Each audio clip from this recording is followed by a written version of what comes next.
Hello everyone. In this video, you're going to learn about React, and you don't need any experience whatsoever. Now, learning React can be scary or intimidating, but it doesn't need to be. So let's just jump right into the action and start getting our hands dirty. The easiest way to get started with React, believe it or not, is actually not the official React website, in my opinion at least. Instead, if you visit Vite's website, so that's Vite or vite.dev, and then click Get Started, if we scroll down just a little bit, we see this Trying Vite Online, and under the JavaScript column, the third option down, we see React. Just click on that, and that is going to open up perhaps the coolest in-browser editing experience I've ever seen. So we didn't need to install anything. We're still in our web browser, and we are now React developers. So what in the world are we looking at? How do we make sense of this? So this is the preview of what our code is building. And by default, it's opening up our index.html file. We're not interested in the HTML file. You can close that. Instead, if we open up our project and look at the files, we're interested in the src folder, and then we want to jump into app.jsx. Now, inside that app.jsx file, if you scroll down just a little bit, around line 19, you can see a heading level 1 that says Vite plus React. And if I add 3 exclamations to it, well, check out the preview. Pretty riveting stuff. Do you feel like a React expert yet? Before we go any further, let's take a moment to appreciate how potentially confusing this is right now. So we are within a JavaScript file, or specifically a JSX file. We'll talk about what that is in just a moment. But even though we're in a JavaScript file, this code looks like HTML, but it's not HTML. It's essentially JavaScript, and you can prove this to yourself. Down here in the preview where it says count is 0, if you start clicking that button, it's keeping track of the count. It's incrementing, and that's event listening, right? That's event handling, the click event. It's keeping track of a value in memory. Now, if you're anything like me in terms of how you learn, I don't learn very well at all when I'm working with an example that's already built. Like, it's very difficult for me to look at something like this and sort of dissect it and make sense of it and feel like I'm actually learning anything. So let's do this. We can keep this example file, but let's create our own little brand new component. And this is a perfect example to explain what in the world a component is and just what React is. I think this will get at the very heart of what React is. Maybe right below this heading level 1, but before the count button, let's add our own brand new component right about here, and I promise everything will start to make at least a little bit of sense. And just for a little bit of context to get your imagination going, imagine you're working on a team of developers at a company. So you're not working alone, you have coworkers that are working on the same code base. And imagine you are not the one that's responsible for this page that we're looking at, but imagine your coworker said, hey, you are going to be responsible for the little bit of feature, component, content, whatever you want to call it, that goes right here. And then once we're done building it, our coworker will sort of use or leverage that component right about here. Cool. So that's just a frame of reference of why React is useful, they're cool, they're kind of what's going on here. So do this with me now. Let's go create our brand new component together. So in the left-hand sidebar, in the src folder, I would just right-click on the src folder and choose New File. You could name it anything, but let's name it the same thing so that we're on the same page. Let's name it Our Component, and I capitalized the O in Our and the C in Component, .jsx. JSX is React's syntax that sort of blends HTML and JavaScript. But yeah, anyways, our component.jsx, hit enter, and then just double click on that file to open it up. Cool. Now in our brand new empty file, how do you create a component? A component is just a function. So we're just going to say function, uppercase our component, parentheses, curly brackets. So it's just a traditional JavaScript function. And then down at the very bottom of this file, let's be sure to export that so that any file that imports this file can access it. So we'll say export default our component. All right, now what should we actually do in our function? Well, a function should usually return a value, and in this case, if we just return a bit of JSX, or it's going to look like HTML, that's what this component will display. So let's say return, and now if you were only going to have one line of code, you don't need parentheses, but let's have multiple lines. So you always want to have parentheses. In between the parentheses, you can drop down, and now let's have a div also with a closing div tag. And right away, an important detail in JSX is that you can only have one top level element. Like if I tried to have another sibling element to that div, you can see it immediately underlines it to let me know, whoa, whoa, whoa, pump the brakes, there's a problem. So you can only have one sort of container or top level element in a block of JSX. If you didn't want to add like a div to your markup, you could use this syntax right here. This is called a React fragment, sort of just like an opening or unnamed opening and closing tag like this. In my case, I don't mind having a div tag, so let's go with this. Inside the div, let's have like a heading level 3. You can just hit H3 and then hit tab and say like our cool component. And then maybe below that, just have a paragraph that says this is amazing. Okay, at this point, let's go ahead and save this file. And now remember when I said, imagine like a coworker was responsible for app.js? Go back into app.js, and now let's pretend that we're that coworker that's going to leverage our amazing hard work from this component. So back in app.jsx, up at the top where we're importing all these things, our coworker would just import that new little component we just created. So they would say like import our component from quotes dot / for the same directory you're already in, and then just spell out the file name. You don't need the .jsx, just the file name before the file extension. Okay, so now they have access to it from our component, and now check this out. They can use that just like it's an HTML element, just like it's a heading level 2 or a paragraph or a button or an unordered list. So if you go down to about line 20, right, there's the heading level 1. Remember we said we wanted to add our component like right about here.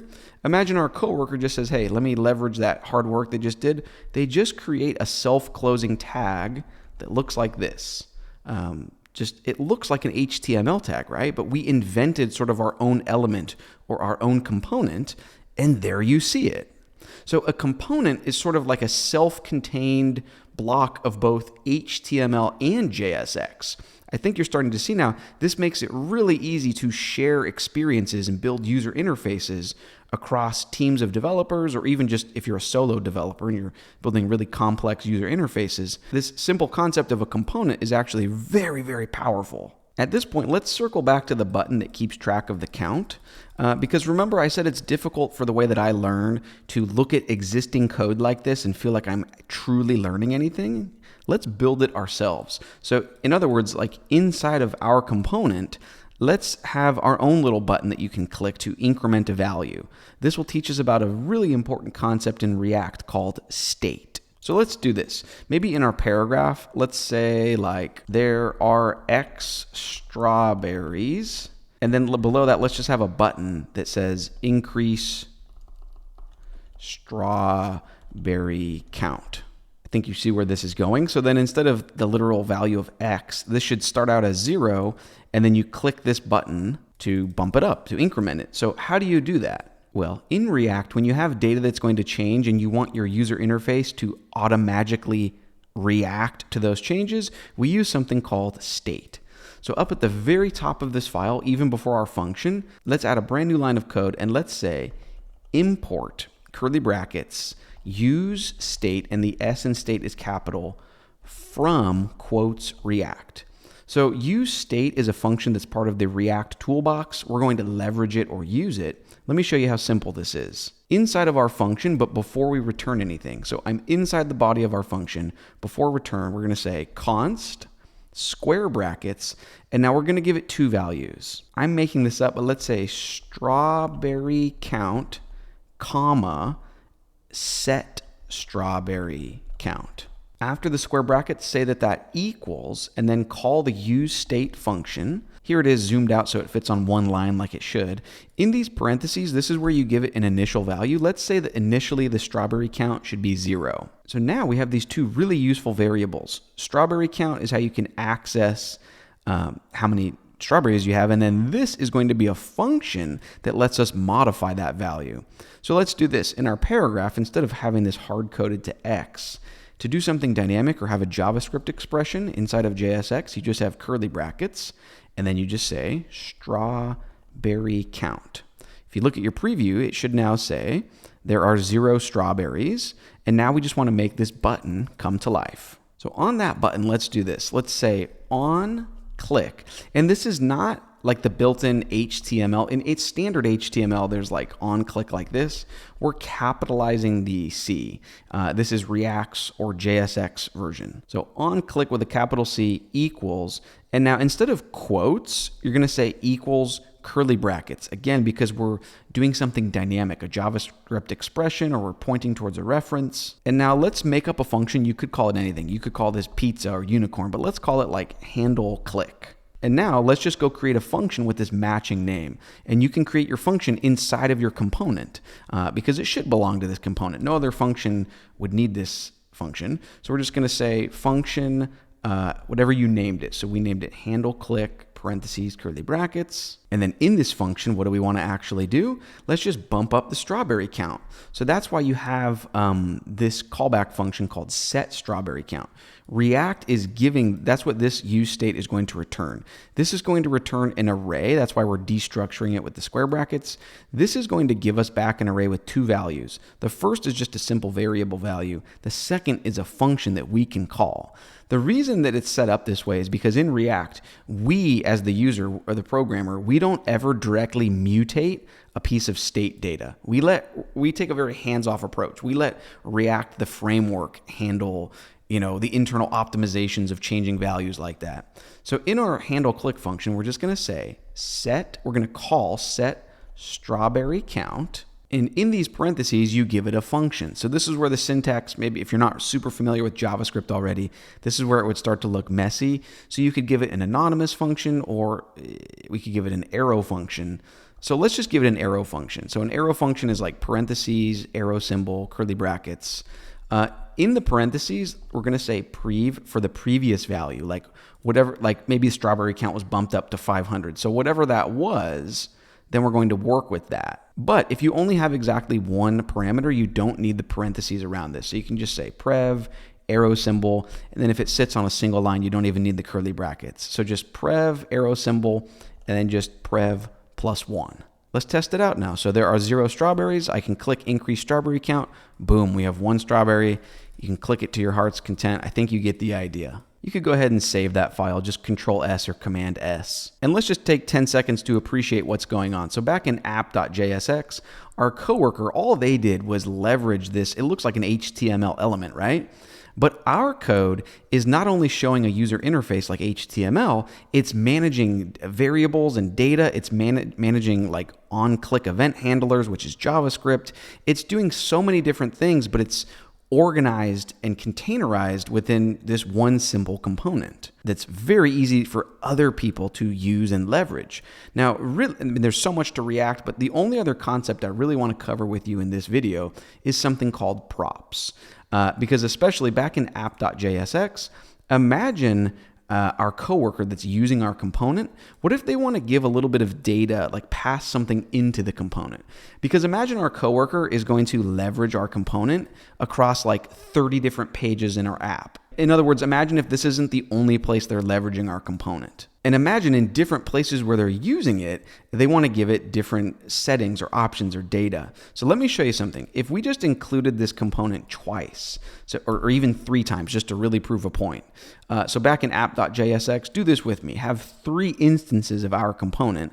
Obviously now in the preview area, the first one has its own independent count. The second one has its own independent count. And you guessed it, the third one has a different count. But check this out. On the first one, you can just give it a value of like mood equals quotes happy. You could say that this one is like mood, and I'm making up mood. This could be anything. Mood is sad, and this one is mood is excited. So it's this easy to pass data into a component. You can save that. Let me show you how we can receive that value and display it in our component. So our coworker, all they know is like, hey, I'm providing the necessary data, and this data could be coming from somewhere dynamic. Back in our component, maybe we don't even need to worry about where that data is coming from. This makes it really easy to work with your coworkers or just build components that have single responsibilities. So check this out. In our function definition, in these parentheses, we just be sure to say props. And now check this out. Down in our paragraph, let's say there are blank strawberries and we are feeling, and then for something dynamic, it's curly brackets. Let me squish that onto one line for you. Inside the curly brackets, you would just say props.mood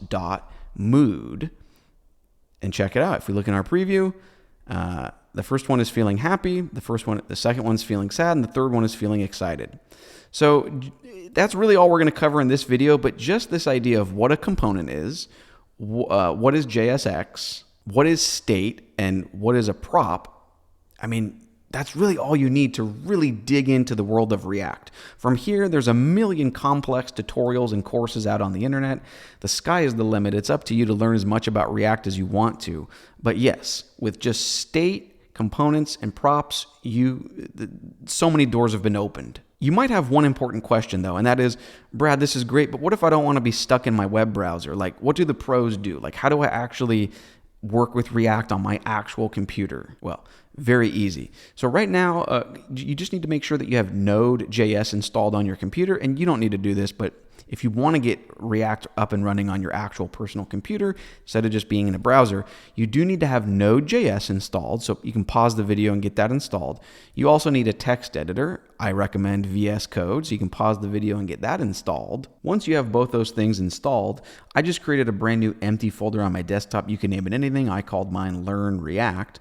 Open that folder up with VS Code, open your terminal, so Command-J or Control-J, and type in this command with me. npm create vite @latest, and then a space and a period to represent the current folder, like scaffold out the boilerplate in this current folder, and then another space and --, one more space, another --, but notice there's no space in between this second --, and template, and just say template React. Go ahead and press enter, and it's going to ask, do you want to do this? Hit Y for yes, hit enter. And I was going to say it shouldn't take more than a minute, but you can see it took like half a second. So mine's already done. And now to get this up and going, you would need to say npm install. It's going to install all of the dependencies. I guess that's why that first command was so fast. I thought it installed the dependencies for us. So if you have a slow internet connection, this might take a few minutes. So that's done. And then you just say npm run dev, hit enter. That's going to run forever in the background. This looks really familiar. This looks just like the in-browser experience. And now you're free to, go into src, go into app.jsx. It's the exact same thing you were doing in the browser, only now it's on your real computer in a real text editor. So you could say vite plus react. This is awesome. Hit Command S. And your command line tells you how to preview this in your browser. So it's localhost : 5173. So just visit that address back in your browser. You get the idea. That is going to bring this video to a close, but this video is actually part of a playlist or a series here on my YouTube channel. The series is all about learning how to code your own WordPress experiences. There should be a link to the entire playlist in this video's description, but essentially we're learning how to spin up our own local WordPress dev copy, and then we're learning how to create our own block types using HTML, CSS, JavaScript, PHP, and namely React. Because yes, if you look at the admin editor side of our plugin, this code right here, in order to click on it and make anything cool happen, like remember a user's preference and store it in the database, this is using React. WordPress uses React for the block editor experience. And if you go into if you've been following along with the playlist or series, if you go into our plugin that we're building, so by the way, this is not the React code that we've been looking at for this entire video. This VS Code editor of mine, this is the WordPress plugin that we've been building together in this series.